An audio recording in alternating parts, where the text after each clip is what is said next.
Okay, it's time. So welcome. My name is Steve Gordon. I'm the current Secretary-Treasurer of SIG HPC Education Chapter, and I'd like to welcome you to today's webinar. Before we start, I'd like to share a couple things with you. Give me 1 second.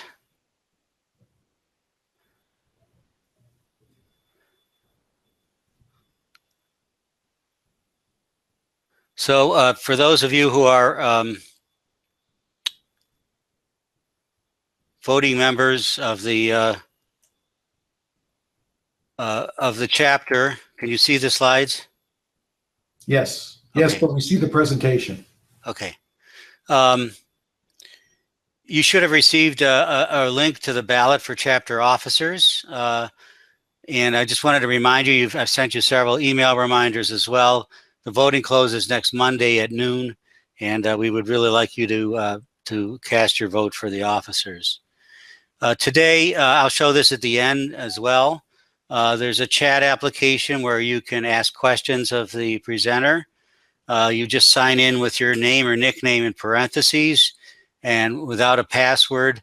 I will watch the questions and we'll hold them to an appropriate time, probably at the end of the broadcast. So it's I will put this back up at the end. I'll give you a second to try to get there now if you'd like, and then we'll get started.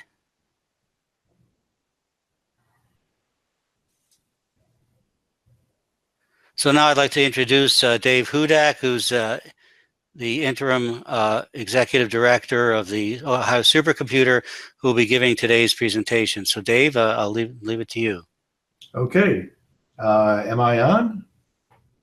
You are, and I'm going to mute. So. Okay, very good. Good afternoon, everybody. Thank you for joining me. My name is Dave Hudak, and I'm with the Ohio Supercomputer Center. And I'm here to give you an introduction to a web platform to connect students to supercomputers that I believe has some good applications for the classroom. So let me start the screen sharing.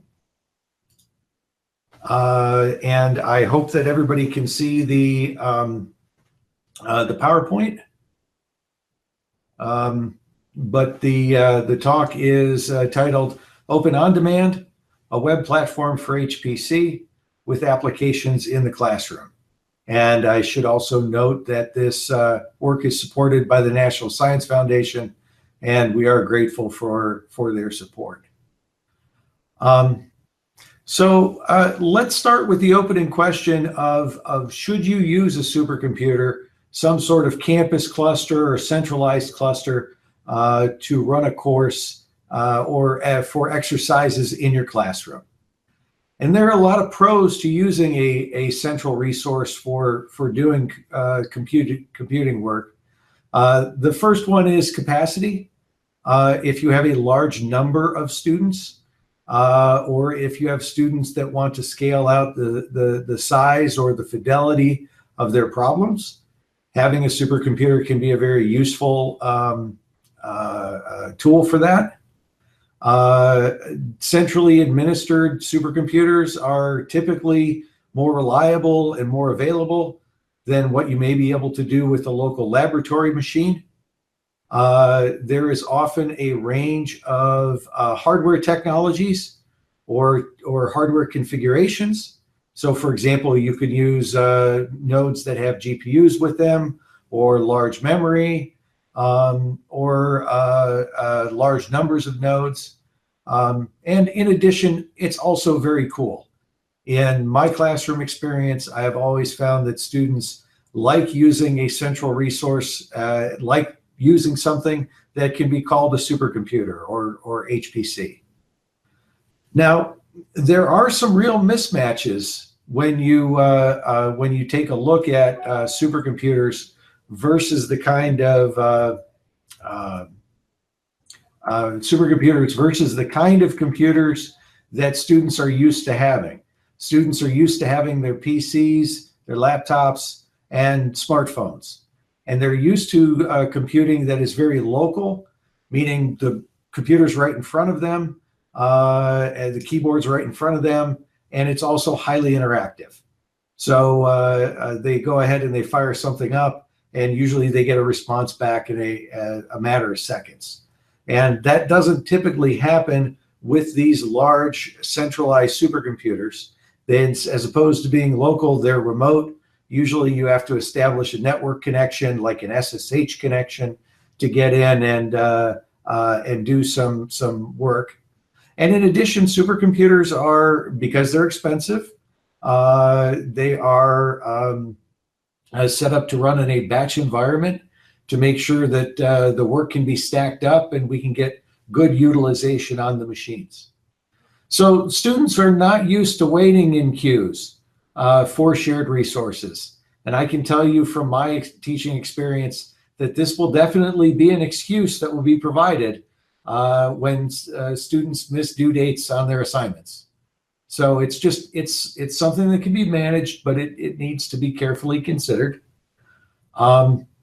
The other set of cons, and this is the one that I wanted to talk a little bit more about this afternoon, is the technology overhead.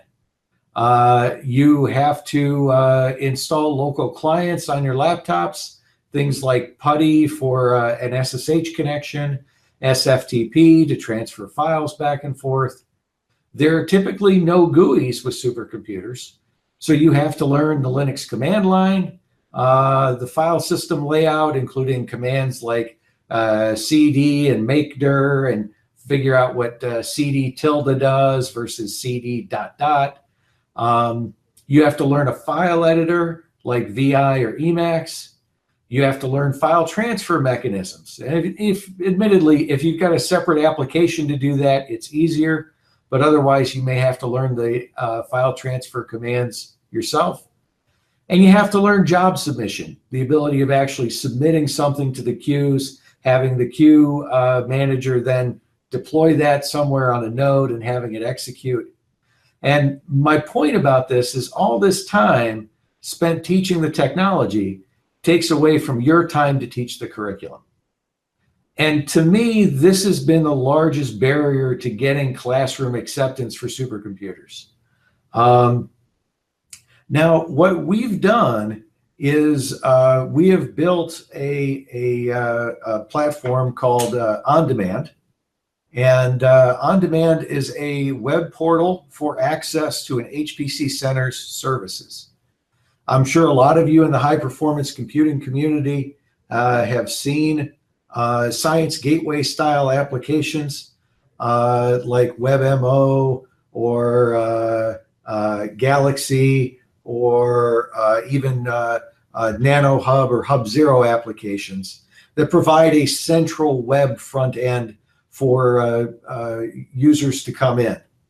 Where OnDemand is different is that it doesn't necessarily provide access to an individual application, but rather it provides access to the things at a supercomputer center, to the machines, to the queues, to the files, and also to the applications.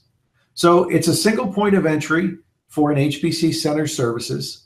Your students, a customer, a user only needs to know three things: a URL, their username, and their password. And this way you don't have to go through laboratory exercises where the first week is about getting them to install PuTTY, getting them to launch PuTTY, getting them to connect, learning what their username and password, how to set their password, all of those types of things. So it's a single point of entry. The user only needs three things, and it's zero install. It's completely browser-based. So that's the basics of what the spirit of OnDemand is. It's an attempt to get rid of older mechanisms for accessing traditional supercomputer applications. So the first of two things I want to walk you through, and there are three specific exercises I wanted to talk to. The first exercise comes down to what sort of things can you do with OnDemand in terms of the standard supercomputer access workflow. So the first thing is job management. Just about every serious piece of computing on a supercomputer comes down to submitting a job of some kind to a queue. And we have a couple of web apps built around job management.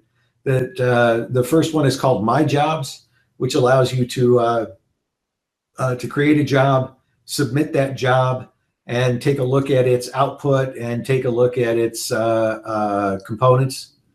And the second is Active Jobs, which allows you to inspect the queues and the running statistics for any running job. So those are the on-demand apps for job management. And for supercomputer access, we have 4 apps.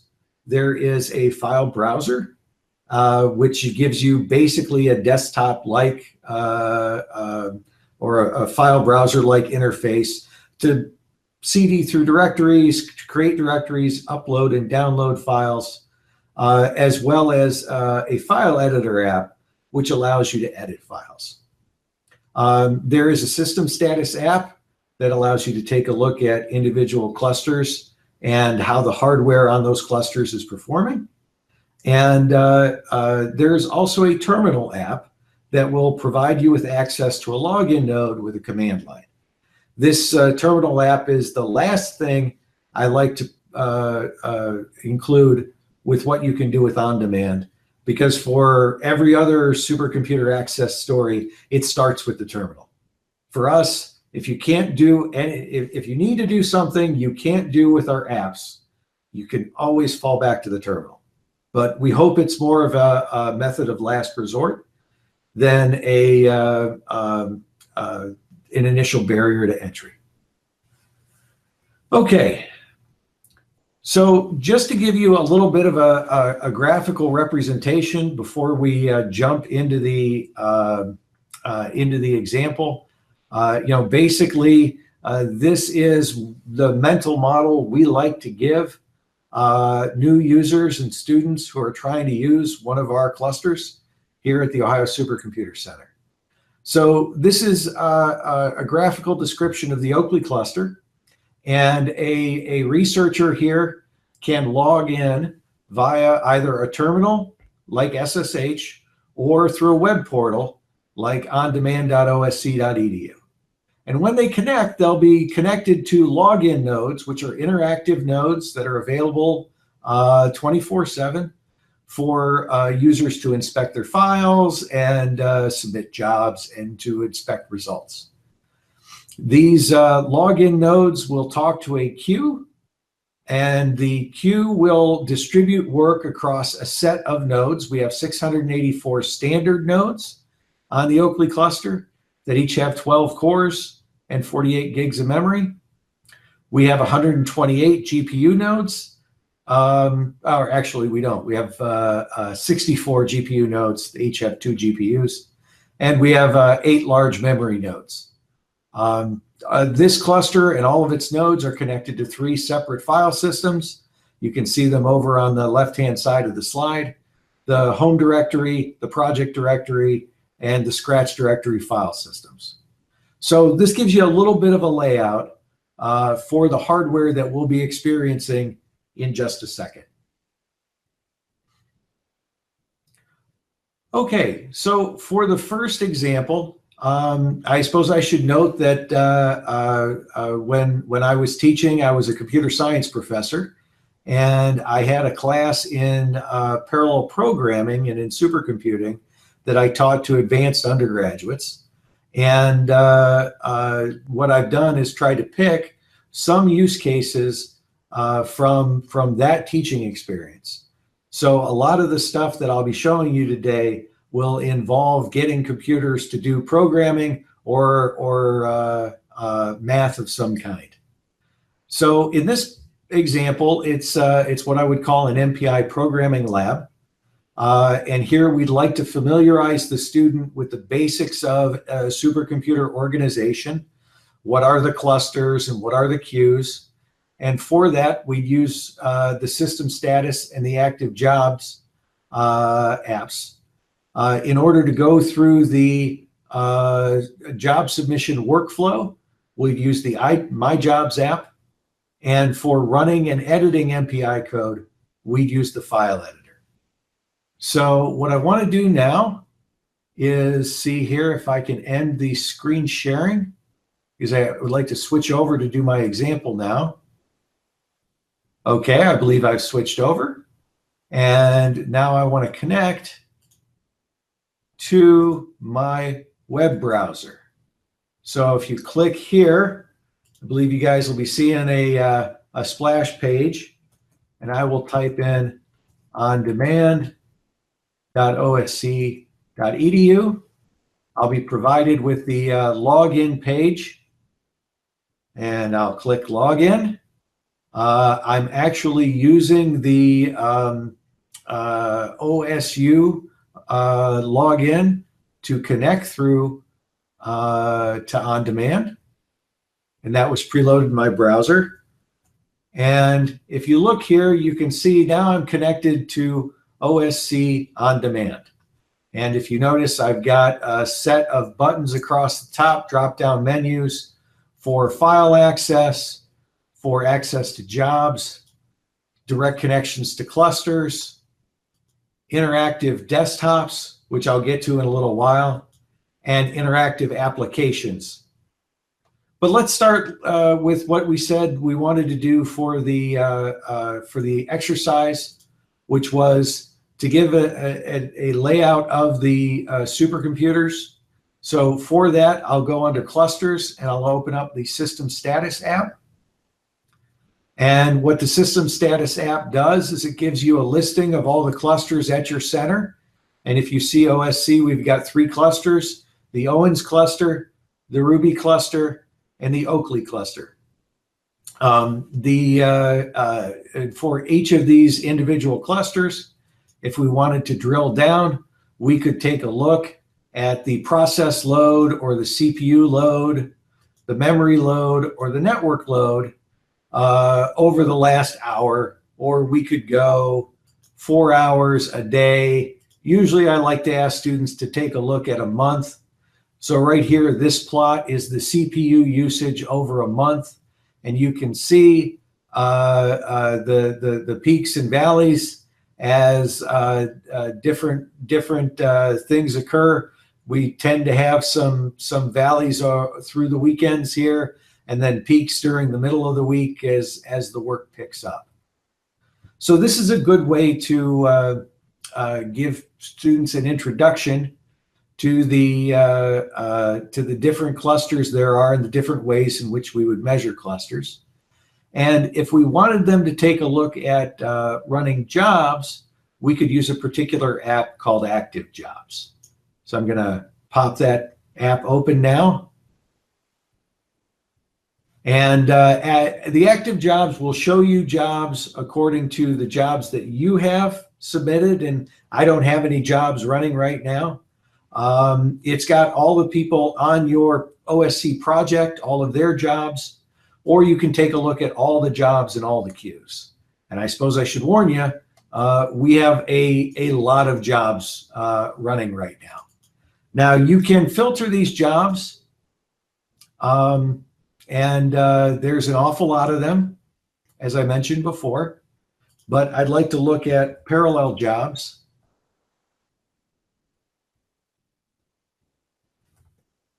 There we are. And let me go down and see if I can find a running parallel job. Yeah, here's one running on Owens.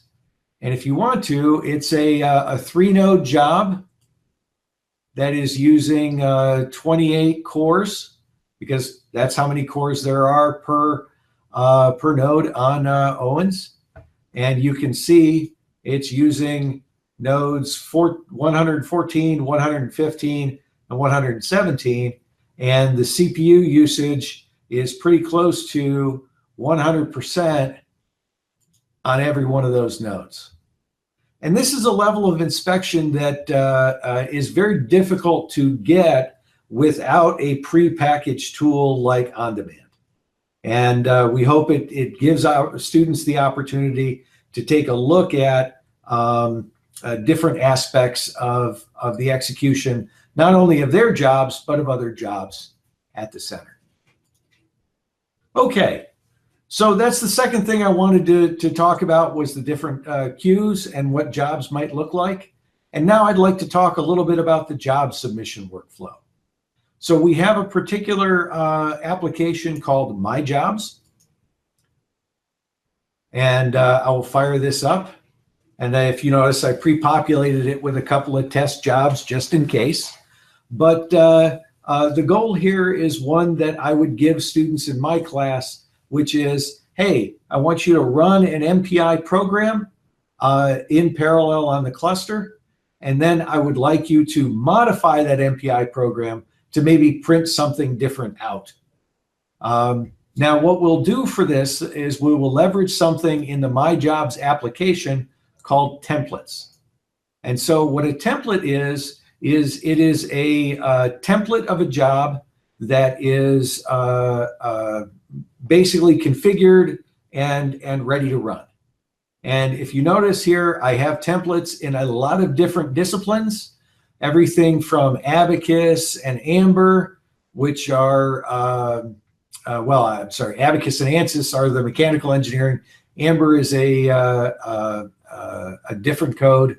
I've got COMSOL for multiphysics, Fluent for fluid flow, Gaussian for molecular dynamics, MATLAB.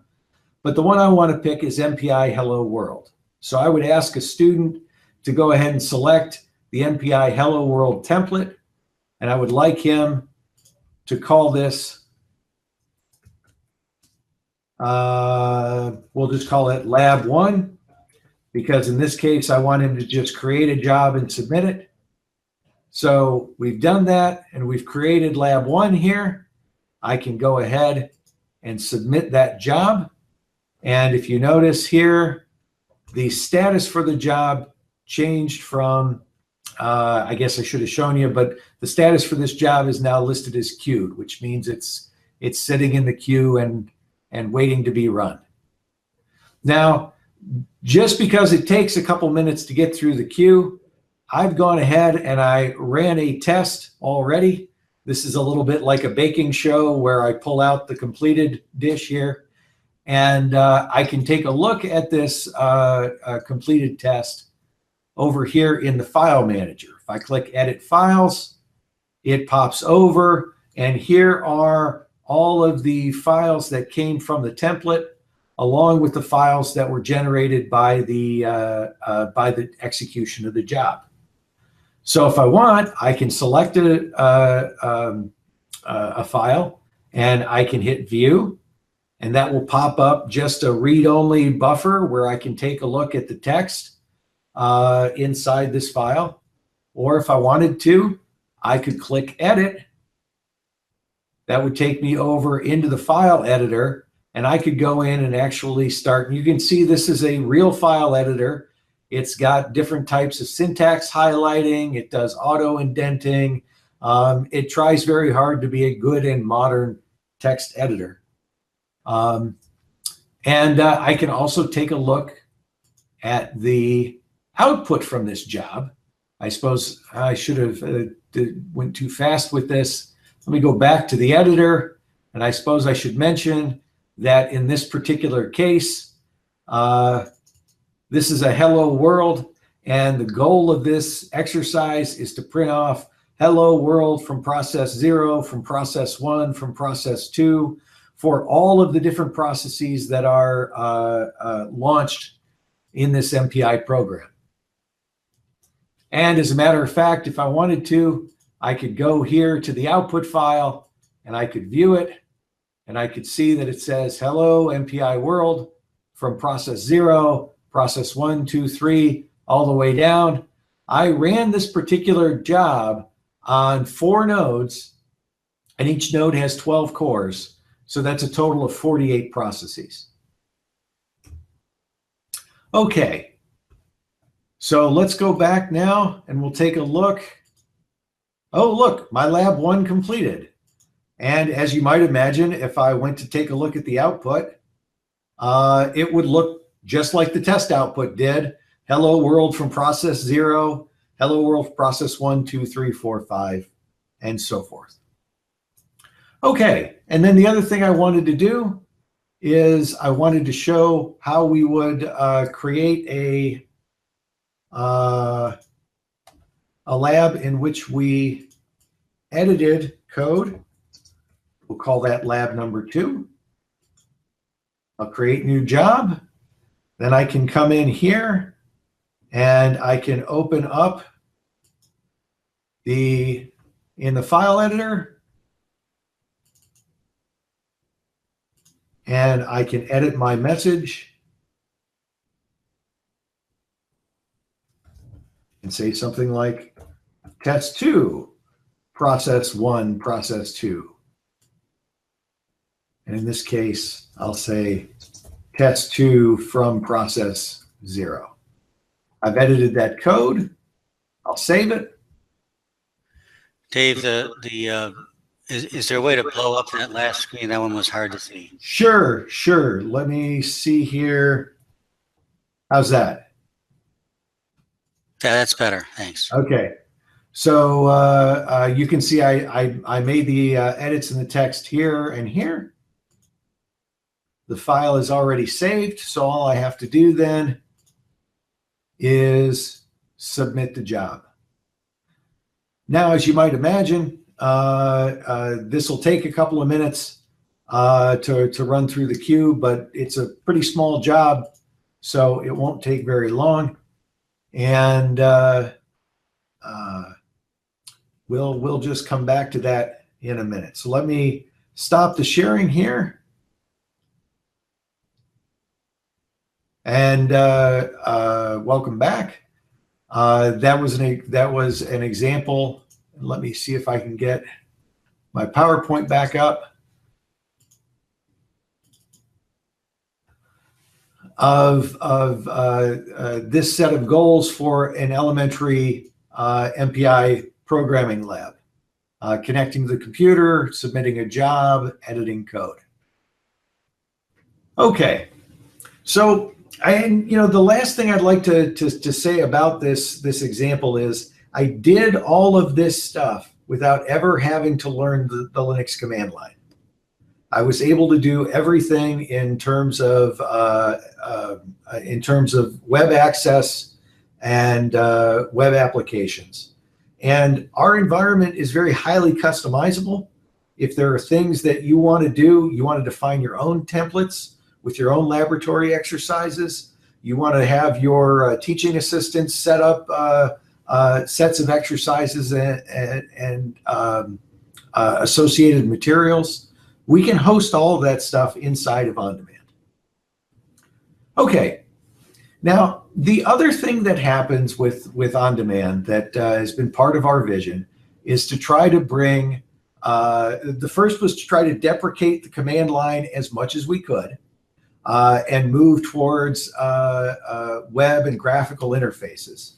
But the second thing we wanted to do was to provide more interactive experiences for supercomputing.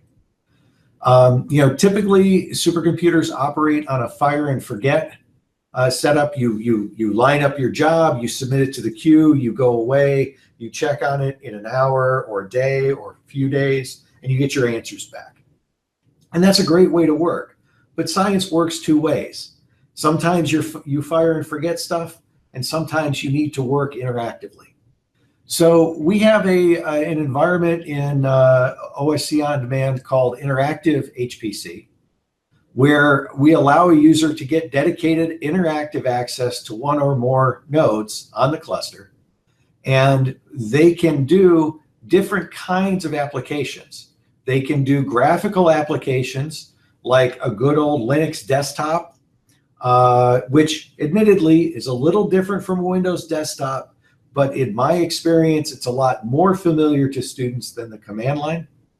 We also have dedicated access to individual graphical applications like Abacus and ANSYS and ParaView and MATLAB that are all connected up through virtual network computing. The other thing we support are WebSockets applications, where rather than doing everything through a VNC window, the browser itself serves as the client side to do the rendering. The examples we have here are Jupyter, RStudio, and COMSOL Server.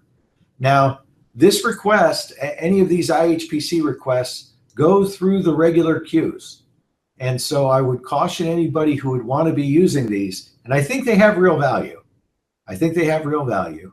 But I would caution anybody who is using these to talk to their supercomputer center, to get a reservation for a classroom session or something like that, and to have a set of nodes set aside so that you can ensure that your students aren't waiting in the queue. Okay, so here's another one of those cluster layout diagrams. This is for a different cluster here at OSC called the Owens cluster, where I'll be doing the next couple of exercises.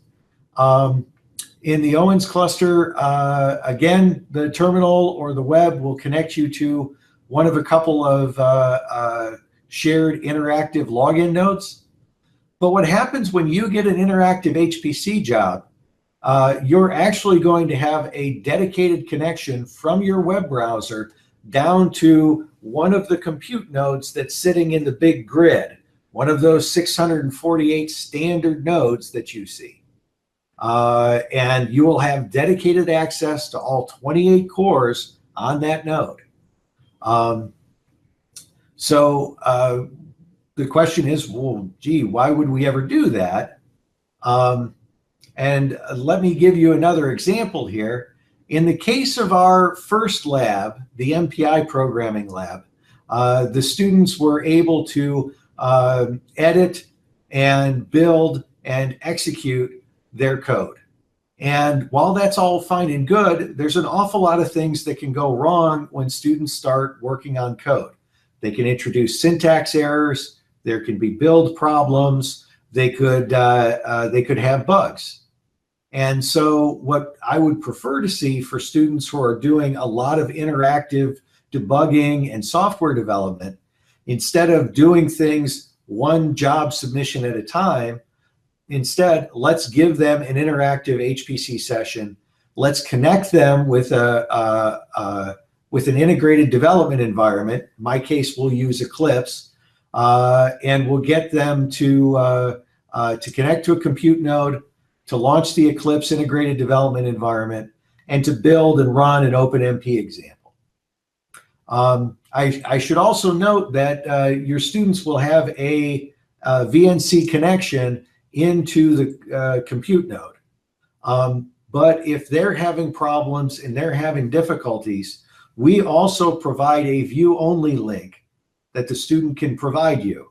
If you open that link in your web browser, it will give you a view of that student's remote desktop so that you could take a look at what they're doing and offer them advice through a chat window or through a Google Hangout like this.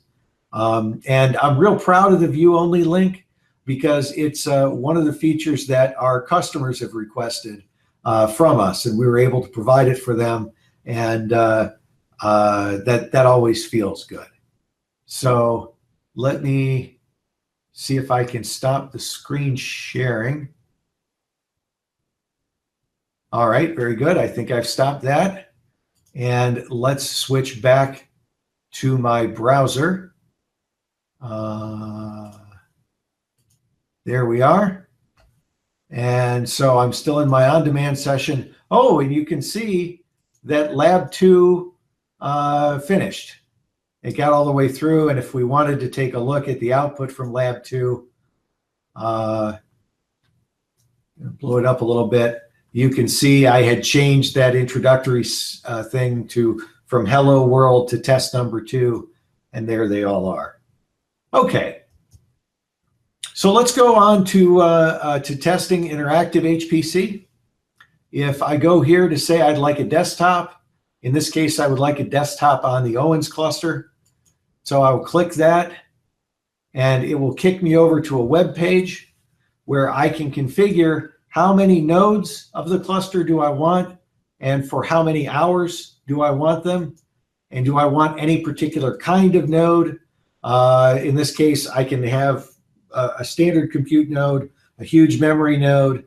I think GPU should be another option, but that's not in here yet. Anyways, I'll be requesting a full 28 cores. And here's the resolution for the screen I'll have. And I'm going to go ahead and click launch. Now that's going to go ahead and create a request for a node, and it will sit here for a minute or two in the queue. I hope I'll get through pretty quickly because, well, I put in a reservation and I asked them to hold a node for me. So don't expect this kind of turnaround time without doing a little prep ahead. Now, the other thing that happens with this technology, it's called virtual network computing, and allows you to connect to a remote screen and have keyboard and mouse access, is a lot of people have standalone native clients. Windows has a native client, Mac OS has a native client. But what we did, because we wanted to keep things zero install, was we built the VNC connection into the browser itself. So in this particular case, we use a technology called no VNC so that we can render the VNC client stuff directly in the browser. And so I'll do that, and boom. So what you're seeing right here, this is a desktop on a node in the cluster. I do want to mention one thing about this. When I demoed this to another center director, he looked at his #1 tech person and said, "Can we do this here?" To which the person replied, "Yes, but it takes 12 steps. Nobody's ever written them all down, and nobody's ever done it." So we really feel we're adding value here by bundling all of these different steps into a single environment, a single point and click. So I'm here, I'm on a desktop. It's got different types of tools that you can launch. For me, there was a specific tool I preferred to use, which was Eclipse. And we'll fire that up and launch it. Let's see if I can, well, you can see it starting over in the corner. I've sort of blown it up, the resolution, to make sure that it comes through on the screen. So I hope at this point you can see the upper left-hand corner of the Eclipse integrated development environment. This is the project list here. And over here, this is the code. You can see things are auto-indented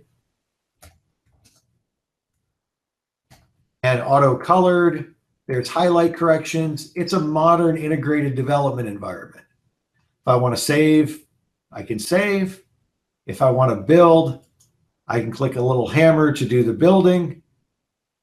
And it actually gave me a warning that, hey, Dave, you added this dummy variable test and you didn't really need it. Okay, I'll take it out. I'll save it again. I'll build it again.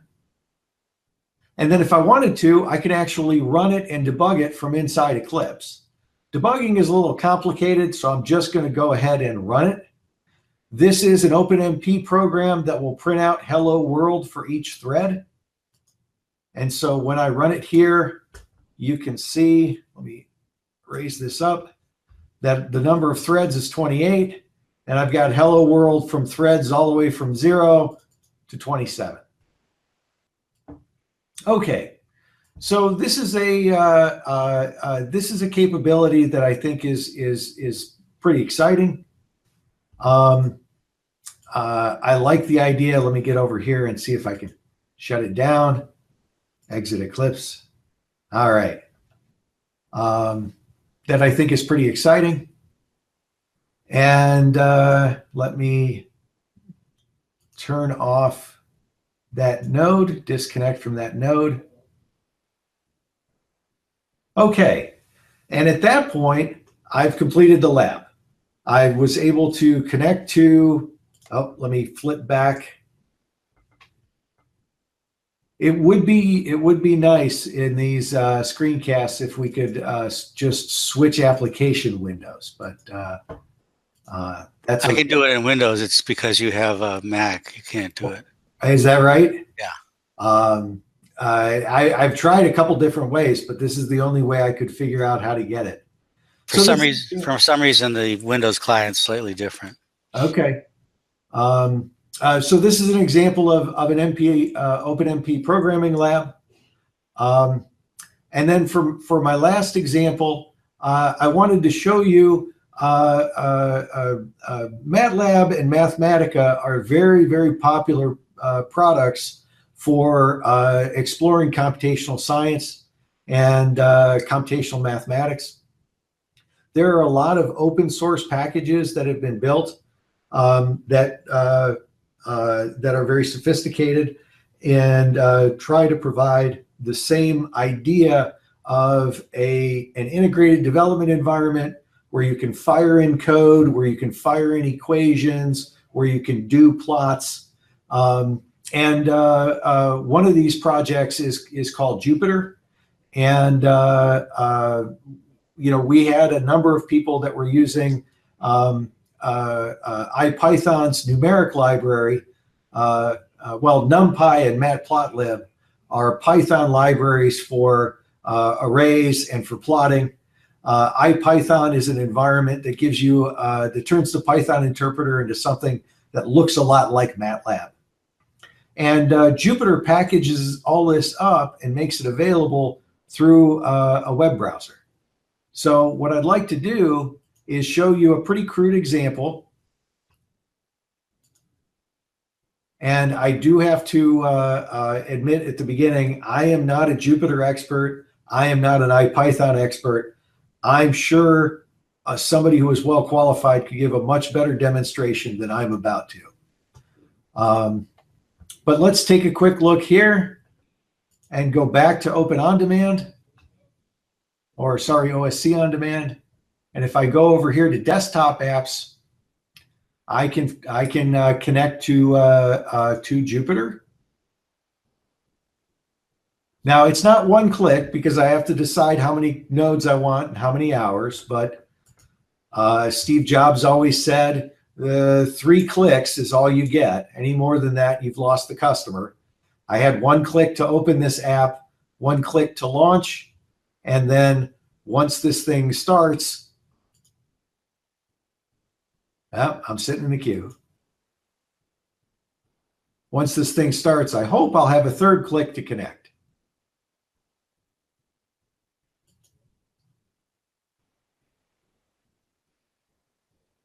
Okay. Hey, there we go. All right. So anyways, this connect to Jupyter is the 3rd click that it would take to connect me over. All right. And so now I'm in Jupyter. And what that means is there's a Jupyter process that's running, Jupyter web server that's running on a compute node that is serving up WebSockets to my browser. Everything is connected. Everything is secure. It's running over HTTPS. And what you can do is, this is actually my home directory, my file system, and I've got notebooks here, which is where I've kept my Jupyter example that I wanted to show all of you. One of the things that Jupyter provides you with is a text editor. I hope you guys can read that. You don't have to, but I hope it's legible. Because that's the example I'm going to be running. And then I'd like to fire up a new notebook to run Python code. And like I said, I'm not real, and one of the things that we would teach the students to do is we would call the notebook something important, like Lab 1, Test 1.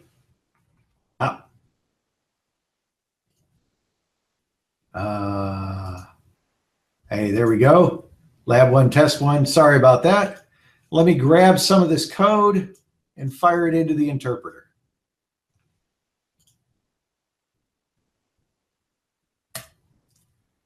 So I've got to execute this stuff one piece at a time. I suppose I could fire it all in one step, but where's the fun in that? The first step was to just set up the libraries. In the second step, I define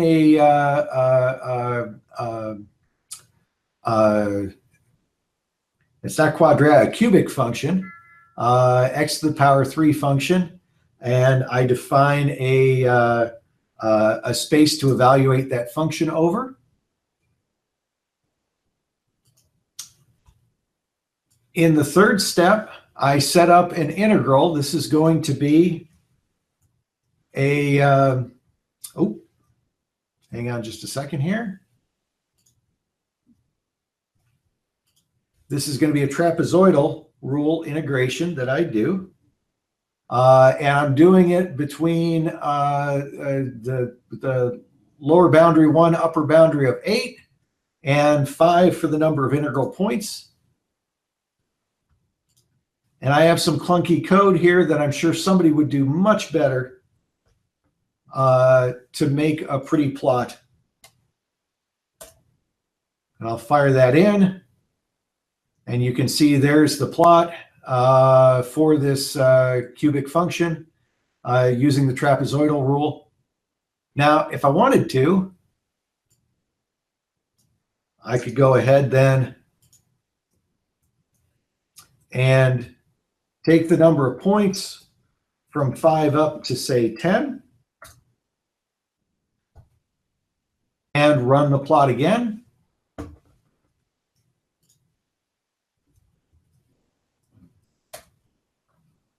And hopefully we'll see it's not fully adhering, but it's a much tighter fit than it was before.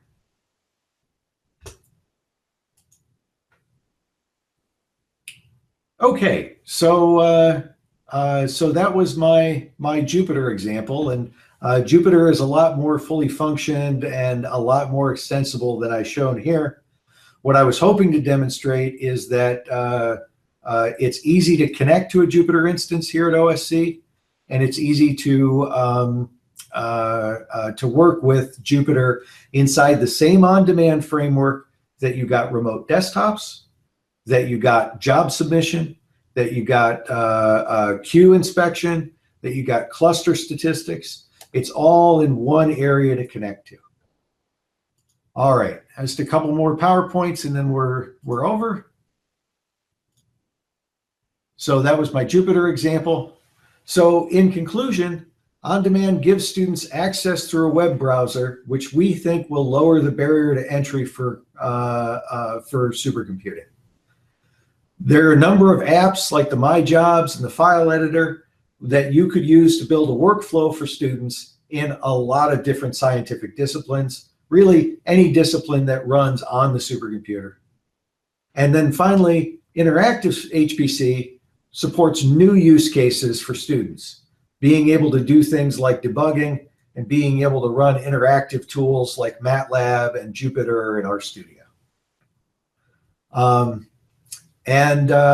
For the very end, for all of you that say this all looks quite nice, but I'm not running at OSC, you can do this on your campus clusters. You can do this with your local resources.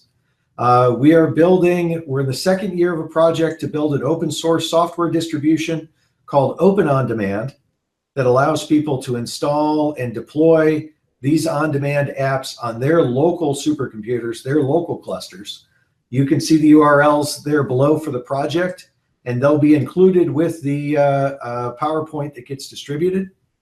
We have already had Open OnDemand installed at the University of Utah and at Tufts University.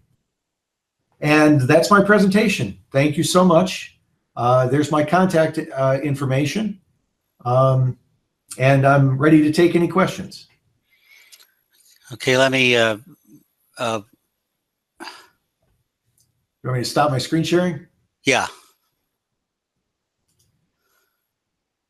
There we go. Okay. Oops. That's okay. I like a lot of these, Steve. I'm sorry. let me just get the PowerPoint just so I can put up the what did I do? I closed it.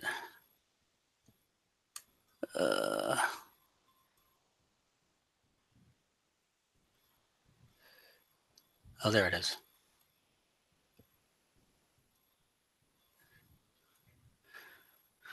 Okay, so now if you want to go, if you do have questions, if you would go to this website in the chat window, we will be able to take your questions at this time. And so far I see nobody logged in, so I'll give them a few minutes. There is a time delay here. Okay. So tell us a little bit about the while we're waiting for other questions, about the install process for Open OnDemand and what that would be like. Sure. So it's the install process would require a system administrator, somebody with super user access. We would expect you to have a Open OnDemand is basically designed to run on something like a login node. So we're hoping that people who have an interactive login node already deployed for their customers can go in there and run through the installation process and set up those services so their customers can connect through the login node. Okay, somebody just logged in, but they haven't posted a question yet. So okay, should I log in, Steve? No, it's okay. I'll just repeat it. There's no sense both of us.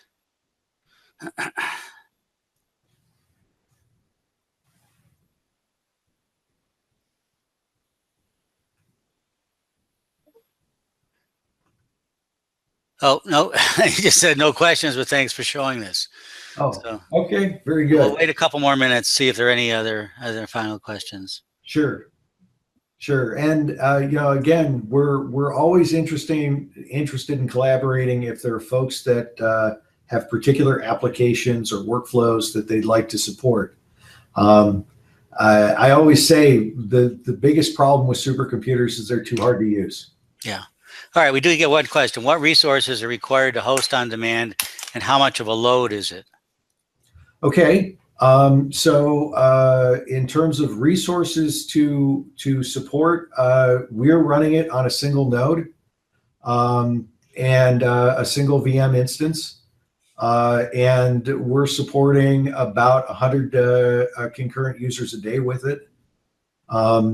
So it's pretty lightweight in terms of its overall load. We have not tested it in conjunction with a regular login node, though. We have always deployed it on a standalone VM. Okay, are there other questions out there?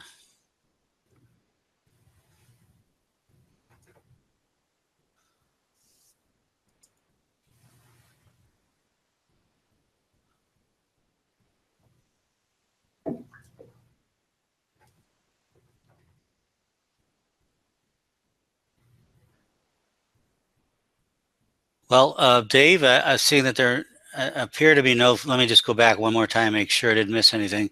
Okay. There appear to be no further questions. Let me thank you for making this presentation. I think this is a very important step forward in using HPC in instruction. Oh, okay, I got another question just came in. What's the software technology used? What's the software technology used? So the applications themselves are like that front end dashboard and the web applications that you see that we've popped up. Those are written in Rails, but they really could be written in a number of different packages. That's just the one that we posted. So Rails and Ruby. The underlying web servers are Apache and Nginx.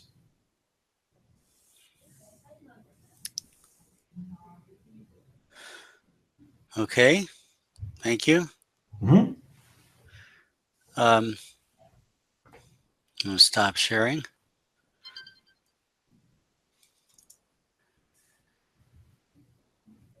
And somebody just logged in, so let's wait a minute. There is a lag between what we say and when people see it. So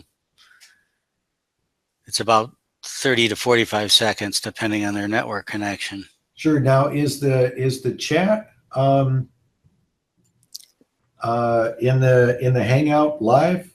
No, it's a separate app. They removed. There used to be a chat within the Hangout. I got it. Okay. They removed it, so we're running a separate application. Got it. Off of one of the ACM servers. It's a service we get.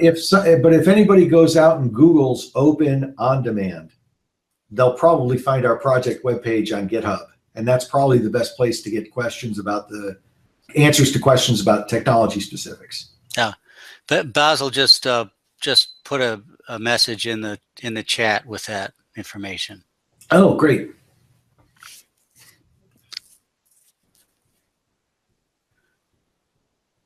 Well, Dave, I think our time is about up, but let me tell people that we will be posting the video and the slides on the SIG HPC Education webpage probably by tomorrow, after I get a chance to edit out the beginning chats before we got formally started. And so if you go to sighpceducation.acm.org and look under events, that's where the link to the final YouTube video and a link to the slides will be probably by sometime tomorrow. So Dave, I would like to thank you again for providing this talk. And Basil reminded us on the chat that you can go to github.com OSC Open OnDemand to find the current version of the Open OnDemand applications. So thank you again, and thanks those who joined, and hope you'll join us next time that we have a SIG HPC education webinar. So good afternoon to everybody.